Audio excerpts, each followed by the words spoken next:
In the cool, dim light of the semicircular classroom, I stood before only 12 cadets, a sharp contrast to the 70 seats that encircled me. Each seat was a testament to the exclusivity and rigor of our program here at the Academy, where the future of military leadership was molded. Today was particularly significant. It was the first time these cadets would be introduced to the M11, a 4-flame gun, a weapon as formidable as it was revolutionary. As I picked up the sleek, black weapon, the weight of its history and my own past with it settled into my hands. "This isn't just a tool," I began, my voice echoing slightly off the high-tech polymer walls. "It's a lifeline, one that saved my platoon and myself more times than I can count." My eyes briefly met those of each cadet, searching for that spark of understanding, of awe perhaps, that I felt the first time I understood its power. Among the attentive faces, I noticed PFC Kendall, his youthful curiosity poorly concealed behind a facade of stern attention, and Private Nanlay, whose eagerness seemed to make her nearly leap from her seat with each detail I provided. Their fascination reminded me of my own early days, filled with awe and a thirst for knowledge. However, not all were captivated by tales of valor or the intricate mechanics of the M11A4. Officer Cadet Marcus Trent, a young man with a visible weight on his shoulders, wore a look of skepticism. It was a look I knew well, one that spoke of personal battles and unvoiced questions. As I demonstrated the loading mechanism, Marcus interrupted, "But how does knowing this make us better leaders? Isn't modern warfare more about strategy than weaponry?" His question, sharp and laden with a challenge, momentarily paused the session. I set the weapon down, considering his point. Strategy forms the backbone of our operations, true. But understanding the tools at your disposal, I lifted the flame gun again, emphasizing each word, enables you to make decisions that could save lives. It's about precision, not just power. The room fell silent, the cadets absorbing the gravity of the lesson. It was a silence that spoke of their slowly dawning realization that they were not just learning to use a weapon, but to wield responsibility. As the session continued, I shared stories from the field, narratives of close calls and missions where the M11A4 made the difference between failure and victory. With each story, I saw a change in Marcus's demeanor. His initial resistance gave way to a thoughtful consideration, the first steps on his journey of understanding the true essence of being a Marine. The chapter closed with the cadets dispersing, their whispers and quick glances indicating that today's lessons had ignited something within them. For Marcus, the journey was just beginning. And for me, it was another reminder of why I teach, why I share my story. Not just to instruct on the mechanics of a weapon, but to mentor leaders capable of thoughtful, decisive action in the chaos of combat. As the last of them left, the weight of the flame gun in my hand felt different, lighter somehow, as if sharing its history had also dispersed some of the burden it carried. This was more than just training. It was the passing on of a legacy, one forged in fire and carried forward with each new cadet who walked through these doors. The following days at the Academy were charged with a palpable tension, as if the air itself was thick with the anticipation of what was to come. The training grounds, known amongst the cadets as the Eliminator, loomed ahead of us, a vast expanse of grueling obstacles designed to test the limits of both mind and body. Today it was more than just a training session. It was a proving ground for Officer Cadet Marcus Trent. As we approached the starting line, the early morning mist clung to the ground, shrouding the course in a ghostly veil. I briefed the cadets, my eyes occasionally flicking to Marcus. He stood apart, his expression a mix of determination and the lingering shadows of our last encounter.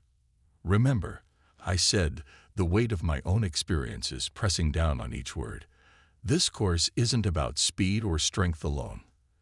It's about strategy, resilience, and leadership under pressure." Marcus's response was a curt nod, but his eyes were fixed on the first obstacle, a high wall that seemed to dare him to climb. As the whistle blew, the cadets surged forward, a mass of energy and nerves. Marcus was among the first to reach the wall, his movements hesitant yet driven. I watched, noting the subtle shift in his approach, a bit more calculated, perhaps a reflection of our discussions on strategy over brute force. The course was merciless. Mud pits, balance beams, and rope climbs challenged every cadet, but it was the water obstacle that proved most telling. Marcus approached, his earlier confidence faltering as he stared at the cold, dark water.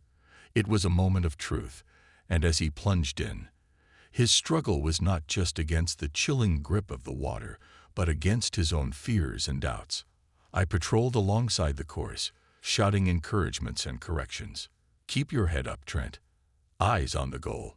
My voice carried over the din of splashes and the cadets' labored breaths. Watching Marcus fight through the water, something changed. The desperation to prove himself was still there, but it was tempered now by a clearer focus on his techniques. Halfway through, the physical strain was visible on all their faces, but mentally, they were beginning to understand the essence of what we were trying to teach.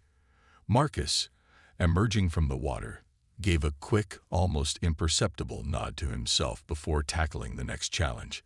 It was a small gesture, but significant. As they neared the end, the exhaustion set in. Marcus, covered in mud and sweat, paused before the final obstacle, a complex rope maze designed to test their cognitive skills as much as their physical stamina. His hands trembled slightly as he took hold of the rope, his fatigue evident. But his resolve didn't waver. He navigated through with a concentration that was both new and impressive. The end of the eliminator was in sight now, and as Marcus crossed the finish line, there was no triumphant cheer from him, only a deep, gasping breath of relief and perhaps a bit of pride. The other cadets clapped him on the back, their earlier reservations replaced by nods of respect. After the exercise, as they gathered their breath, I addressed them all, my gaze lingering on Marcus. Today was about more than just survival. It was about discovering what you're made of. You're not just training to be soldiers. You're training to be leaders. As the cadets dispersed, Marcus lingered.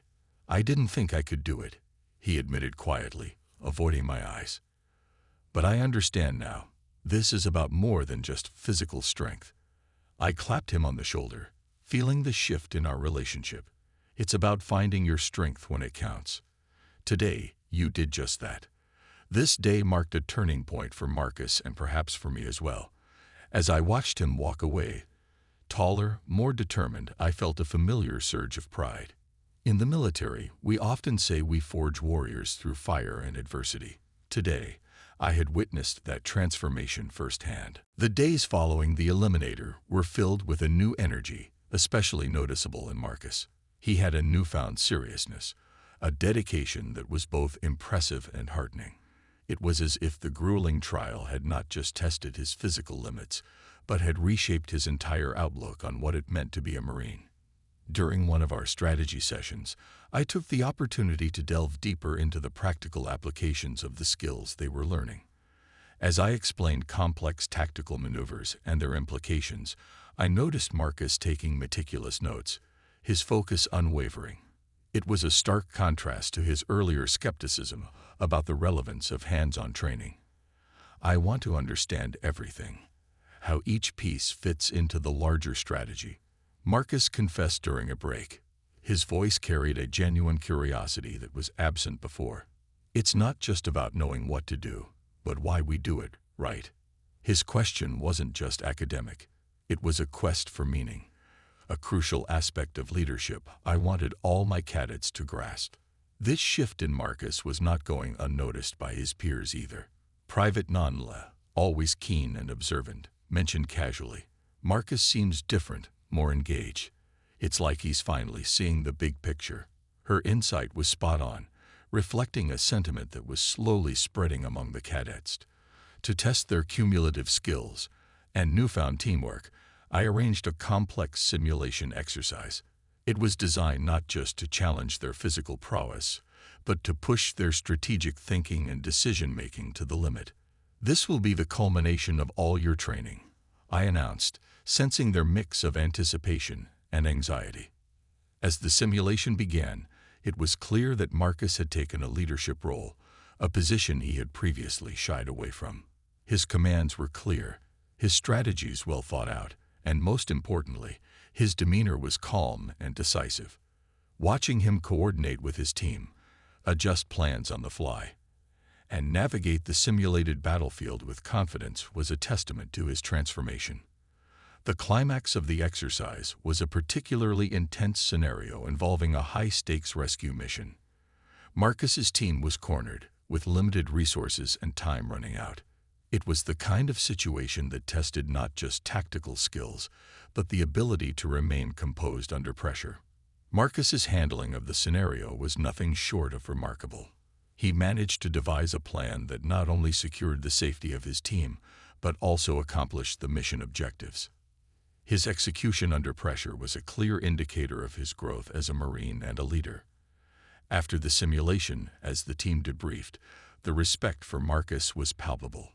Even Lieutenant Elliot Drake, who had been a mentor to many, including myself, commented privately, "He's come a long way, hasn't he? You've done well with him, Tara." That acknowledgement from Elliot meant more than just professional approval. It was a recognition of Marcus's evolution and my role in it. As the cadets left the training room, buzzing with discussions and analyses of the day's events, Marcus hung back. His earlier hesitation replaced by a confident stride, he approached me. "Thank you, Lance Corporal Tara," he said, his voice steady and sure. "I couldn't have gotten here without your guidance." It was moments like these, under the harsh lights of the academy and the shadows of our simulated battles, that I truly understood the impact of my role. Training these cadets wasn't just about imparting knowledge or skills. It was about inspiring change, igniting the spark of leadership.